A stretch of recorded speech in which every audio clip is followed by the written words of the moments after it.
Baik, Bismillahirrahmanirrahim. Assalamualaikum warahmatullahi wabarakatuh. Saya Dr. Evni Ceria, SPD MPDE, dan pada kesempatan ini terima kasih saya ucapkan kepada LP2M Universitas Negeri Padang yang telah memberikan kesempatan kepada saya untuk mempresentasikan hasil penelitian kami, yaitu izin share screen.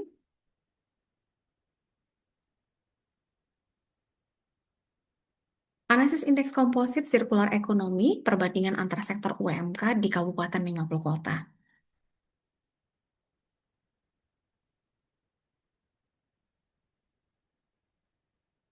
Baik, Bapak Ibu, untuk penelitian ini, anggota penelitian saya adalah Bapak Profesor Dr. Idris, kemudian Bapak Dr. Juan Marta, dengan anggota mahasiswa penelitian Nuri Latifanisa, Anuvia Sri Andarini, dan satu lagi ada Ardita Rahmalia.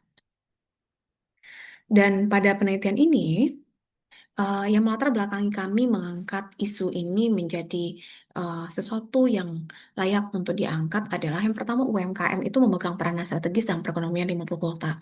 Kita sama-sama mengetahui bahwasanya sektor IMK itu adalah sektor yang betul-betul berpengaruh terhadap perekonomian yang mereka itu dengan situasi inflasi yang tinggi pun mereka masih bisa untuk beradaptasi. Kemudian yang kedua, itu tantangan penggunaan sumber daya yang tidak efisien, limbah tinggi, daur ulang yang terbatas. Kemudian yang ketiga itu ekonomi sirkular menawarkan solusi mengoptimalkan sumber daya, mengurangi limbah, dan menciptakan nilai tambah. Dan pada saat ini sudah menjadi isu yang sangat hangat sekali di mana sirkular ekonomi atau ekonomi berkelanjutan itu memberikan bagaimana caranya dengan adanya sumber daya yang terbatas, itu para IMK, para pengusaha bisa mengoptimalkan sumber daya tersebut. Awalnya proses itu sebuah aktivitas ekonomi, sebuah aktivitas produksi yang merupakan input proses output itu menghasilkan limbah dan limbah itu menjadi waste dan mengambil lagi dari alam untuk aktivitas produksi. Nah, dengan circular ekonomi uh, memberikan alternatif solusi di mana aktivitas produksi itu dibuat recycle, dibuat sirkular, di mana input proses output dan melahirkan limbah, limbah bisa dijadikan kembali menjadi sumber daya atau input untuk proses berikutnya, baik dalam aktivitas produksi di unit tersebut ataupun juga di unit lainnya. Kemudian latar belakang berikutnya itu adalah kurangnya alat ukur untuk mengevaluasi adopsi CE di UMKM. Sejauh ini untuk mengukur penelitian terkait sustainability ekonomi sirkular itu sudah banyak, tetapi yang meneliti tentang industri mikro dan kecil itu masih terbatas. Makanya kami di sini tertarik bagaimana caranya indeks komposit itu kita buatkan ya, jadi dibutuhkan untuk menilai dan membandingkan antar sektor. Jadi kita melihat sebenarnya sirkular ekonomi ini lebih tepatnya itu diterapkan di sektor mana gitu, di Kabupaten Ibu Kota. Jadi di sini indikator apa yang mengukur CE di UMKM, bagaimana merancang indeks komposit itu sendiri, bagaimana tingkat implementasi CE di IMK 50 kota gitu ya. Kemudian adopsi CE itu berbedakah di antara sektor, apa saja faktor yang mempengaruhi. Nah, ini tujuan penelitiannya dari tadi itu dapat 5 tujuan, kita identifikasi dulu indikatornya, kita rancang indeks kompositnya, kita nilai tingkat implementasi CE-nya, kita bandingkan adopsinya, dan apa saja faktor.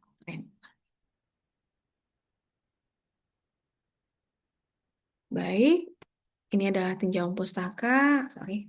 Untuk tinjauan pustaka, tentu saja kita di sini apa ya, mereference atau merujuk ke UMKM itu sendiri, bagaimana pentingnya dan penciptaan lapangan kerja, pengurangan kemiskinan, stabilitas ekonomi.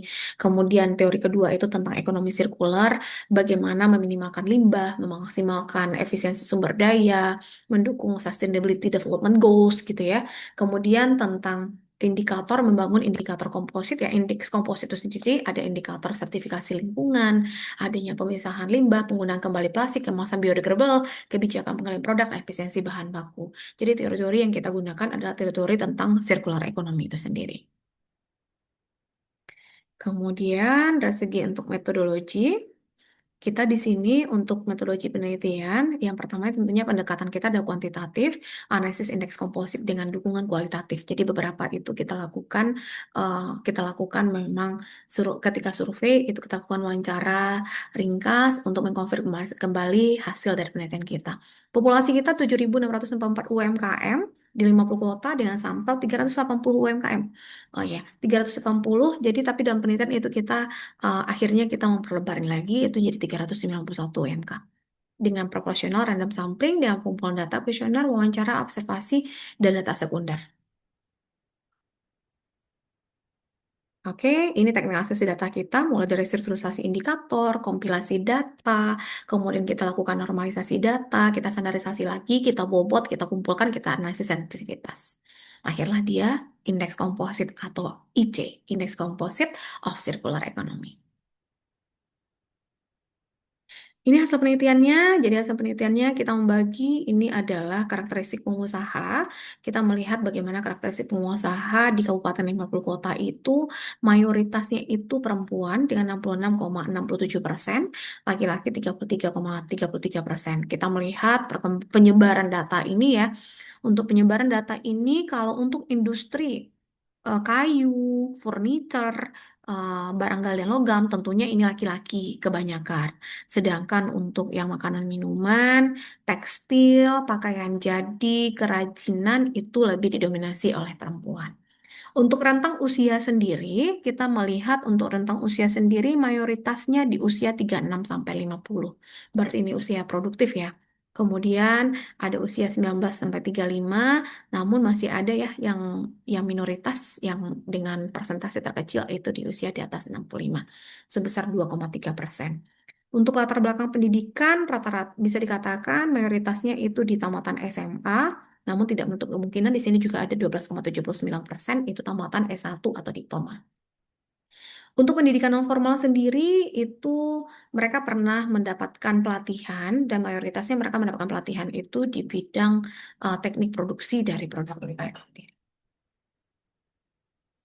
Dari cakupan dan sebaran data IMK, kita menyebarkan itu, kita melakukan survei terhadap 391 IMK ya. Awalnya 380 dengan alfa 5%, kemudian kita mencoba untuk memperluas lagi karena butuh data lebih menjadi 391. Dari ini kita lakukan proportional random sampling, di mana dari 391 ini didapatkan data per sektornya itu sejumlah eh, sejumlah 388 untuk makanan minuman, tekstil, pakaian jadi, kerajinan, furniture, barang bagalian bukan logam, kayu, dan lainnya. Kemudian ini data terkait implementasi IC per sektor Kabupaten 50 kota. Kita melihat untuk indeks material itu sendiri, sektor furniture itu mengambil angka tertinggi 0,85 dalam penerapannya. Maknanya apa? Indeks material ini berarti adanya penggunaan bahan baku limbah, penggunaan apa ya? eh, Bagaimana dari segi materialnya itu yang ramah lingkungan gitu ya. Ternyata furniture memang lebih kepada top score untuk penerapan IC. Kalau untuk aktivitas produksi, itu di pakaian jadi, skornya 0,55. Sedangkan untuk kebijakan lingkungan, itu di furniture lagi di 0,60. Nah, di sini kita lihat kalau untuk yang bahan baku limbah. Jadi ada yang tadi yang kita bilang untuk bahan baku mudah terurai, penggunaan bahan sekunder, penggunaan bahan baku limbah gitu ya. Di tiga komponen ini kita lihat tadi itu yang paling tinggi adalah di sektor furniture. Jadi bisa saja sekarang mungkin jadi limbah, besok malah jadi meja gitu ya kalau untuk furniture. Ini untuk data aktivitas produksi. Aktivitas produksi tadi di pakaian jadi ya. Di pakaian jadi yang paling tinggi kita bisa lihat yang pakaian jadi kerajinan, kerajinan yang warna merah, yang warna hijau nih yang paling tinggi. Hampir mencapai di atas 0,9. Di atas 0,9 ya. Untuk salah satu bidangnya dan kita bisa lihat penyebaran lainnya dari kemudian penggunaan, pengurangan bahan kimia, penggunaan energi terbarukan, penggunaan teknologi ramah lingkungan. Kemudian ini untuk aktivitas produksi ya. Untuk kebijakan lingkungan, aktivitas produksi, material dan juga kita lihat tadi yang paling tinggi itu di furniture. Di furniture ya. Jadi ini dia grafik radarnya menunjukkan juga bagaimana dari tiga elemen yang membentuk kebijakan lingkungan itu kita lihat bahwasannya untuk furniture lagi-lagi mengambil posisi yang tertinggi. Kita lihat di setiap bidangnya. Dan didapatkan dari adanya formula IC itu sendiri, kita dapatkan bahwasannya rata-rata indeks komposit of circular economy, penerapan ya circular economy di Kabupaten 50 kota itu berada di angka 0,85. Apa maknanya? Eh, Penerapan sirkular ekonomi di Kabupaten 50 kota itu masih berada pada skala menengah. Jadi bisa dikatakan berbagai beberapa sektor industri yang ada di Kabupaten 50 kota sebenarnya mereka sudah menerapkan sirkular ekonomi itu sendiri. Namun mungkin mereka masih belum aware, oh ini ternyata sirkular ekonomi. Contohnya, Bapak A, itu responden A, itu melakukan di sektor furniture. Mereka itu membuat meja dari serbuk gergaji. Nah, mereka tidak tahu bahwasanya itu adalah termasuk aktivitas sirkular ekonomi. Jadi dari segi knowledge-nya mungkin mereka belum tahu, tetapi mereka sudah menerapkan dari aktivitas apa sirkular ekonomi itu sendiri. Namun di sisi lain yang masih rendah itu karena di Kabupaten 50 kota, kenapa ini nilainya 0,45? Di Kabupaten 50 kota itu sektor yang paling banyak itu adalah makanan minuman. Tentunya untuk sektor 50 untuk makanan dan minuman penggunaan bahan daur ulang kemudian apalagi ya yang bahan sekunder dan segala macamnya tentu rendah. Nah, di sini mungkin kita bisa menyiasatinya menjadi bukan dari segi inputnya yang kita gunakan sebagai apa ya, bukan bahan bakunya yang menjadi barang sirkular ya, tetapi mungkin aktivitas yang lainnya seperti packaging, mungkin packaging yang ramah lingkungan yang menggunakan hasil dari daur ulang dari aktivitas produksi lainnya yang bisa digunakan. Baik, kemudian lapor apa ya? Jadi dapat diambil kesimpulan ini sudah ada kita lihat bagaimana implementasi di yang ada eh, implementasi sirkular ekonomi yang ada di Kabupaten 50 kota itu dengan skala IC-nya itu dengan 0,45 0,45 di skala menengah di mana hasil penelitian ini menunjukkan bahwasanya faktor-faktor yang mempengaruhinya itu adalah bukan yang pertama itu adalah usia, yang kemudian yang kedua itu yang berpengaruh itu. Jadi dia untuk faktor-faktor yang kita lihat itu kita lihat dari karakter usaha dan karakter pengusaha. Dari karakter usahanya, tentu saja di sini lama usaha itu berpengaruh. Ya, tetapi berpengaruhnya tidak signifikan. Kenapa? Semakin long last usaha tersebut, mereka akan lebih berkomitmen. Hasil penelitiannya mengatakan bahwasanya mereka tidak mau coba-coba. Jadi mereka lebih on the track terhadap bagaimana perusahaan mereka gitu. Jadi mereka sudah punya pakem sendiri. Ketika ada sesuatu yang baru seperti sirkular ekonomi, mereka lebih memilih untuk tidak mencoba. Seperti itu kira-kira hasil dari interview kita dengan responden, beberapa responden. Kemudian, faktor yang penentu lainnya itu adalah usia. Usia. Semakin eh, semakin di sini juga negatif ya. Semakin matang usia dari pengusaha, semakin matang usia pengusaha, bukan berarti di sini juga pengaruhnya negatif, bukan berarti akan semakin mudah untuk menerima ide-ide baru. Kenapa? Lagi dan lagi kita bisa katakan bahwasanya untuk usaha yang sudah lama itu mereka akan lebih milih untuk jalur aman. Nah, tetapi di sini karena di sini mayoritasnya itu adalah dengan masih usia produktif, mereka akan lebih mudah menerima terhadap implementasi sirkular ekonomi itu sendiri. Nah, jadi apa yang didapat kita ambil kesimpulan dari penelitian ini bahwasanya sektor-sektor yang ada di IMK Sumatera Barat, IMK Sumatera Barat khususnya Kabupaten 50 Kota, itu sebenarnya masih bisa kita berikan motivasi atau dorongan dan juga pendampingan terhadap penerapan sirkular ekonomi. Walaupun dengan adanya mereka misalnya dengan mayoritas yang latar belakang pendidikan SMA tidak menutup kemungkinan mereka akan diberikan pelatihan bagaimana caranya menerapkan sirkular ekonomi baik di di tahapan input kah, proses kah, atau output kah.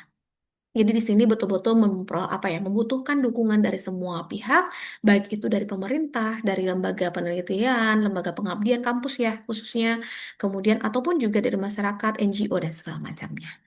Dan penelitian ini sudah kami coba hasilnya itu kita submit di Review of Integrative Business and Economic Research dan pada saat ini kita sudah submit dan under review dari jurnal ini sendiri. Jurnal ini merupakan jurnal Scopus Q2, jurnal Scopus Q2 di mana insya Allah jika ini berhasil, maka insya Allah akan menambah, akan berdampak kepada baik saya sebagai saya dan tim sebagai peneliti ataupun juga kepada kampus. Terima kasih banyak kita aturkan kepada LP2M yang sudah memfasilitasi, yang sudah mensupport kami untuk meneliti tentang bagaimana menerapkan sirkular ekonomi di IMK yang ada di Kabupaten 50 Kota dan semoga penelitian ini bermanfaat ke depannya. Terima kasih. Demikian saja presentasi ini. Assalamualaikum warahmatullahi wabarakatuh.